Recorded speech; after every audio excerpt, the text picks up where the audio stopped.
Hello everyone! Welcome to my vlog!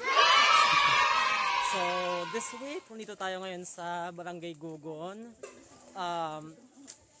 Namimigay kami ngayon ng mga enrollment survey forms para sa mga interested na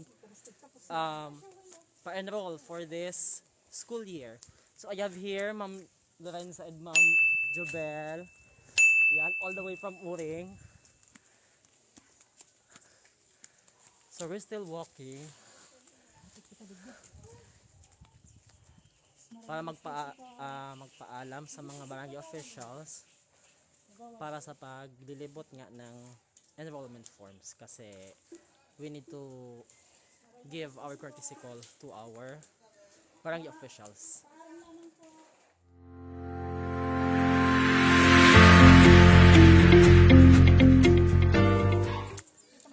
Hello, Patricia. So, ayan. We are here sa Gugon. May pinunta kami ditong estudyante to help us sa enrollment. Hello again. Still here at Gugon. So, ayan. If you're going to see, yan si Ma'am Insay and then si Patricia, our former student. Incoming grade 12 student. We're looking for those students na hindi pa nakakapag-pass or hindi pa nakakapag-fill up ng kanilang enrollment forms kasi nga kailangan namin maipasa yung mga enrollment forms before the enrollment ends. So yan, nandito kami kumbaga on a special mission to inquire and to ask students sa enrollment forms nila. At this moment, nandito kami sa Gugon. Naglalakad pa rin. Ayan, si Ma'am Jobel. Hello. Ang Ate Fatima ng Uring National High School. Kung may kilala niyo si Fatima sa Kaday ng Ginto. So, siya yun. So, ayan. We are currently still nag-house to house kami dito. Looking for those students na hindi pa nakakapagpa-enroll. So, yan ang aming ginagawa ngayon. So, kami mismo pumupunta sa mga doorsteps ng mga bahay ng mga estudyante to engage them to enroll and also to inform them sa mga alternative learning delivery modalities na dapat nilang o nagagawin natin ngayon sa paabot na school year 2020-2021. Hello again! So, ayan. We are still walking. Ayan. Lakad-lakad pa rin. So yan, medyo pagod na pero still we need to do this in that para sa aming trabaho kasi we still need to work although we are in a community quarantine. So ayan. If you're going to see, ganyan ang dito ang daan, akyatin. It's a steep way. Talagang akyatin ang lahat ng mga mga daan. And wala siya ditong since we are in an island, wala siyang mga wala siyang mga motorcycles or any other mass transportation vehicles. Kaya ganito ang kanilang mga kalsada. Hello again. So still we're here at Gugon. If you're going to see, there is a queue linya ng mga nilagyan ng tubig is because mahirap dito ang tubig sa Gugon. So, ayun, we are still working with those students na hindi pa nakakapag-enroll. Yun pa rin ang aming target dito ngayon. And later on, we'll be going to Ginahoan. Hindi ko lang alam kung pupunta pa kami sa Sichunipa kasi malapit nang mag-low tide. Baka hindi na kami makauwi ng Uring. So, ayan. Still we are here sa Gugon. So, later on, we'll be going to Ginahoan. And we're leaving na here sa Gugon. We'll be going to Ginahoan. So, we are here sa kanilang port or wharf. Ayan, and then later on we'll be going to travel going to Ginahoan.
Hello again. So now we're here sa Ginahoan Island.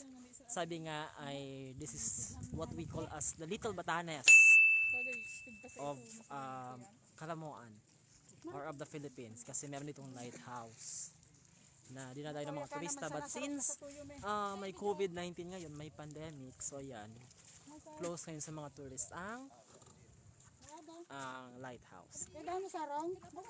So iyan, we're here, galing pa lang kami ng Gugon, we're done there, and we're now here together with my co-teachers. Ayan, nag-interview sila ngayon ng mga estudyante na magpapa-enroll.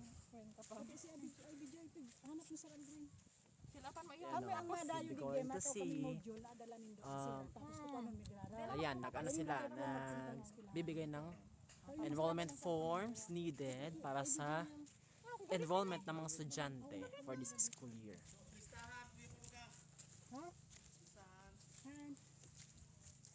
Gana kami di biya pinicturean nila.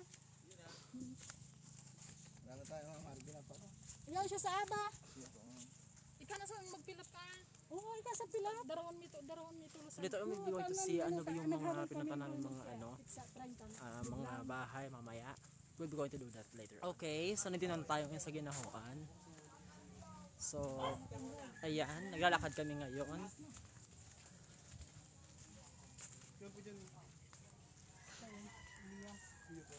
So mag-house to house kami ngayon sa mga estudyante.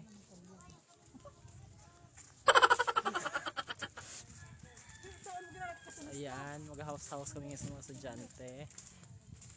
Para sa kanilang enrollment or to update them kung talaga nakapag-enroll na sila o hindi pa. So may kasama kami ngayong estudyante to guide us para sa aming paglilibot ngayon sa bahay-bahay. Hello again. So nandito tayo ngayon sa Ginahoan. Still we're doing house to house sa mga bahay. So ayan. Ayan, nag-house to house kami ngayon sa mga estudyante for those na hindi pa nga nakapagpasa ng enrollment forms. So ayan, I'm here with two of my co-teachers. And we're taking some rest muna. So we're taking some rest muna since na kanina pa kaming umaga naglilibot. Ayan si Ma'am Jobel, ang Ate Fatima ng Uring National High School. So yan, medyo pagod kami. Mainit kasi and nakamask pa. So ayan si ayan, nakakapagod, but you know, somehow napapunta namin yung mga bahay ng mga bata, and we have been able to explain, napapaliwanag namin yung mga alternative learning delivery modalities na i-offer sa kanila ngayong August 24. So yun, dahil clear natin yung mga misconceptions ng mga parents na hindi lang talaga online yung paraan ng pagpasok sa paaralan or pagkaklase ngayon this time na meron tayong pandemic. So napapaliwanag natin na modular distance learning ang ating mode of learning na ipapahatid o ipapadala natin sa mga estudyante natin dito sa mga isla. So ayan, while we are taking some rest, ayan, we're taping for our vlog. So hindi ko lang alam kung makakapapunta pa kami ng Nipa kasi it's getting low tide na. So ang target lang namin is after this ay makauwi na kami. Kung makahabol pa kami papunta ng Sitio Nipa, then it's much better.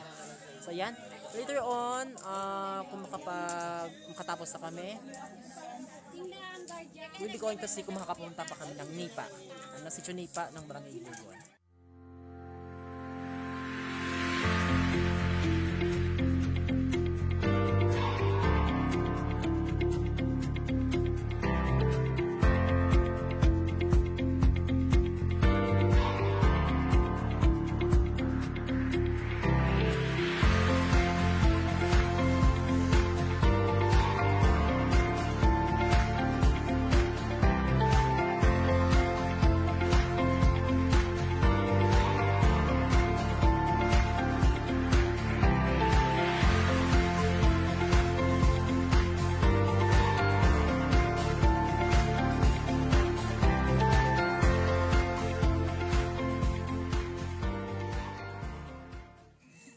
that's it. We're done already dito sa Ginahuan for the enrollment of our students. So yan, nakapag-snack pa kami dito ng free. Wow! Ayan. Lamang, masakit ang sura sa orange. So ayan.